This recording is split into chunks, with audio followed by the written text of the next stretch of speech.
Hi, I'm Andre and I'm here from Lumix UK to talk to you about some of the key differences from the GH5 to the S5 and some of the similarities around them as well. But let's get started. So as you can see here, the bodies really are actually similar. The GH5 is heavier at 725 grams and the S5 is lighter at 714 grams. Now, you have to remember that when using a full frame camera, some of the lenses are a lot bigger. Yeah, so this is a 70 to 200 f4. And on Micro Four Thirds cameras, the lenses are smaller. This is the 35mm to 100mm 2.8. And what you'll realize is that because Micro Four Thirds sensors are half the size of full frame sensors, you actually need to double the focal length. So that will give you 70 to 200. 35 to 100 is a 70 to 200 equivalent for Micro Four Thirds. So let's talk about screens. Now, the GH5 screen is 3.2 inches and has a resolution of about 1.6 dots.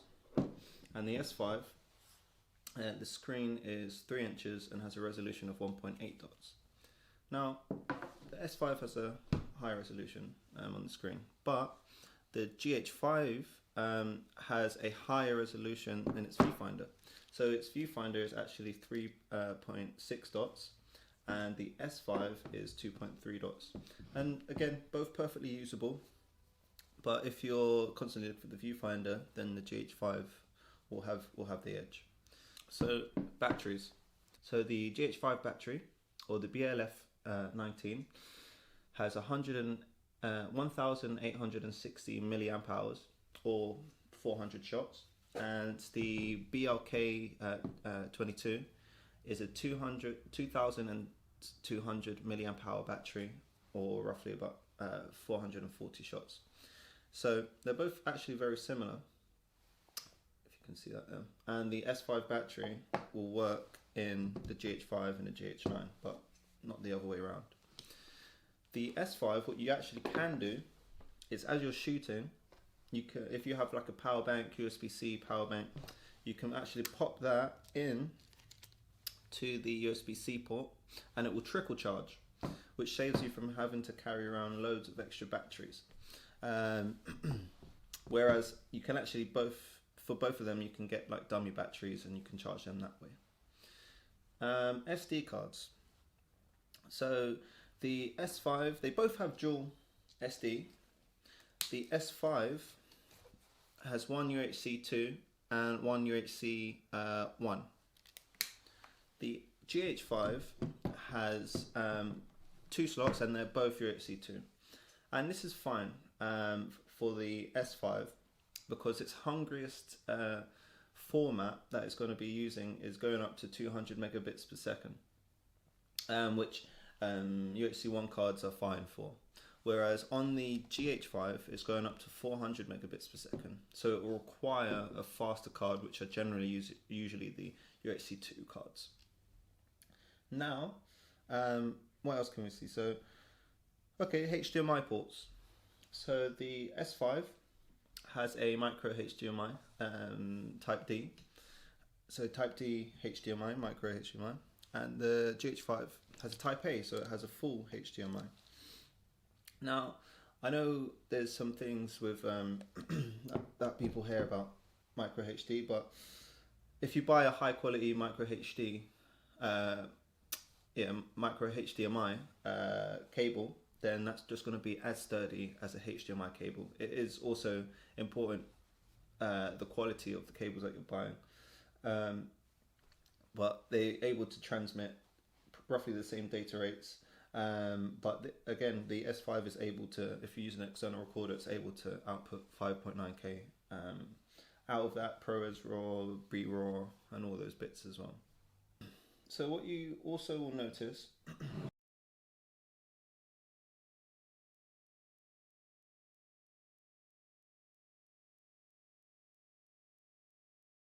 the GH5 has a lot of function buttons on it. whereas the S5 is a bit more minimal. But again, with some of the buttons, if you hold them down, you will be able to see, you will be able to change the function of those buttons. The XLR adapter, what I'm using at the moment to record this audio, but that works on both of them. It's universal. It works on S1H, S5, S1, S1R, GH5, GH5S, GH4. It works on all of them. So that's a similarity. So you can always capture high quality audio.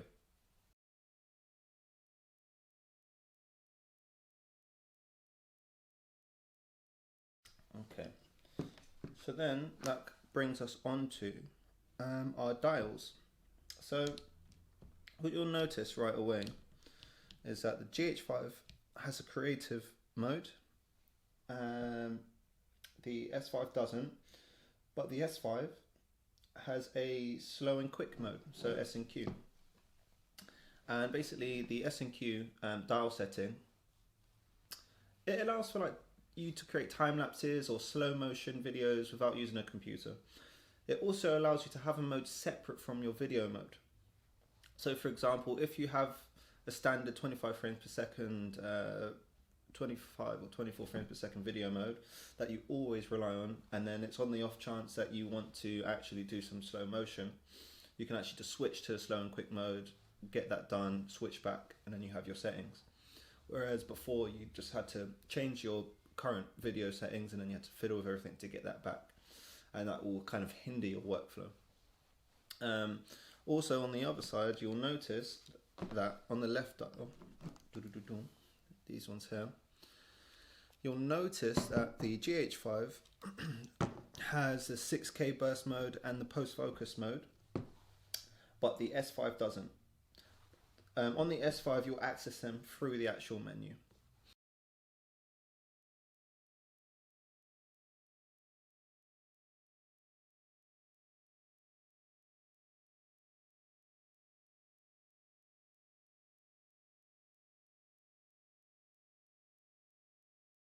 So, sensors. The GH5 is a micro four thirds sensor, and the S5 is full frame. The S5 is 24 megapixels, and the GH5 is 20 megapixels. Now, both of these cameras have 5-axis stabilization, which is actually very similar between the two cameras as well. Cool. Let's talk about ISO. Now, the GH5 has a range of ISO that goes from 200 to 25,600, and this expands to 100 to 25,600.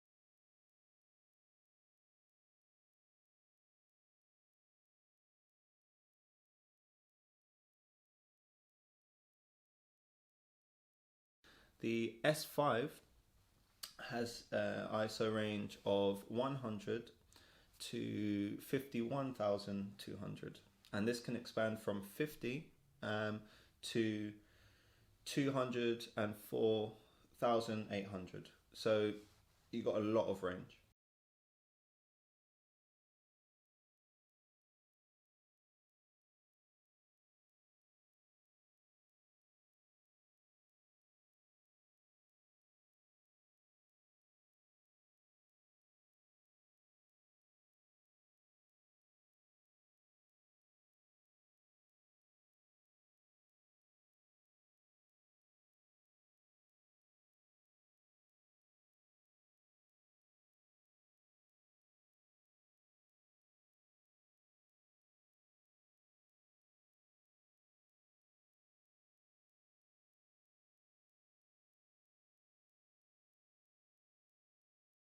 The native ISO on the S5, well, it's a dual ISO sensor, which means it's got two native ISOs, one at 640 and the other at 4000. And the GH5 has a native ISO on 400 ISO. So digital gain on the image processor is applied when you're outside of those native ISO ranges. So the S5 has the edge for ISO, so if you're doing low light shooting, then again, you probably would want to consider the S5, but if you're scenes and you're always in a controlled environment, or even just run and gun dock, then the GH5 is more than capable. So let's talk about autofocus modes. So they both have contrast detection, and they both have things like the multi-area, the center, selective, single point, tracking, single continuous touch, face detection, live view. They've got all of that. Now the S5 actually has animal detection and body detection, so you can do, that's the difference on the autofocus. Also, you can gain some improvements in the autofocus on the S5 by using the APS-C modes. Now, for photography, I mean, you've got things like when you're on the high drive for continuous shooting, this will give you 7 frames per second, and on the GH5 you will get 12 frames per second.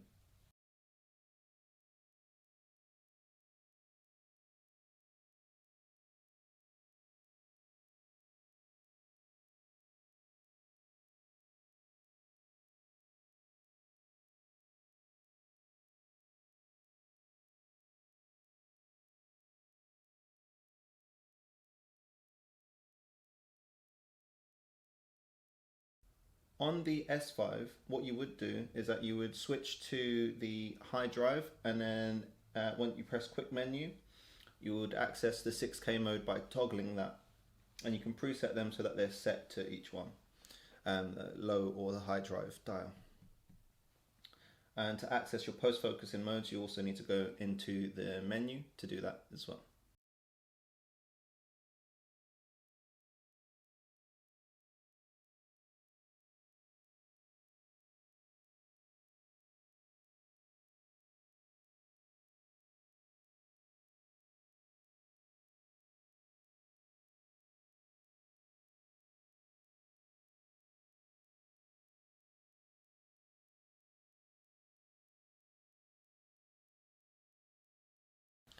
So let's talk about some video modes. Now, on the GH5, you've got a plethora of different video modes, but firstly, let's talk about the formats. So on the GH5, you've got AVC HD, you've got MP4, you've got MP4 VC, and you've got MP4 LPCM, and you've got MOV. On the S5, you've only got MP4 and MOV. So already you've got a plethora of different formats that you can shoot in to apply to deliver to any type of format, where you'll have to do some converting in post with the S5.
So external recording.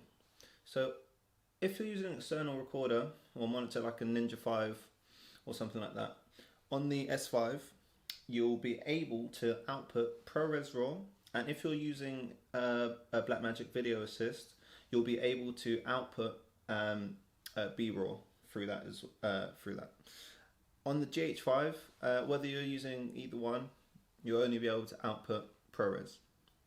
So if you're using external monitors, then that could be a benefit towards the S5. External monitors, external recorders, you could be leaning more towards the S5.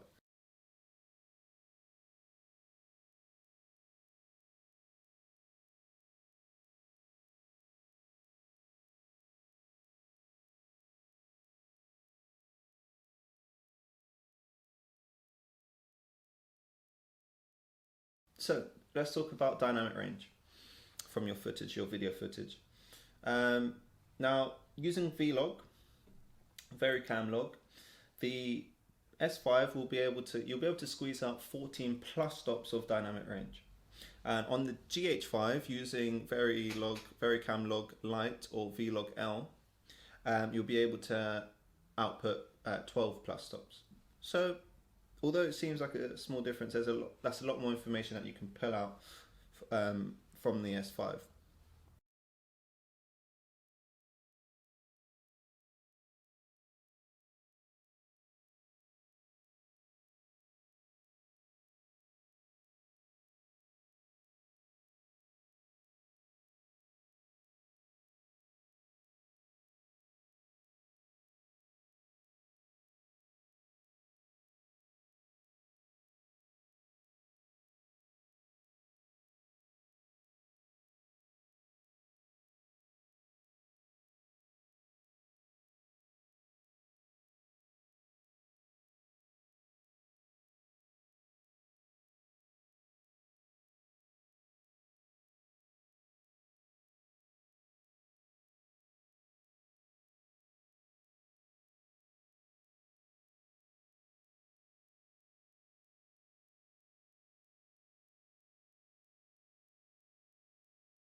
So in conclusion, either one of these could be used for any type of job, photo or video.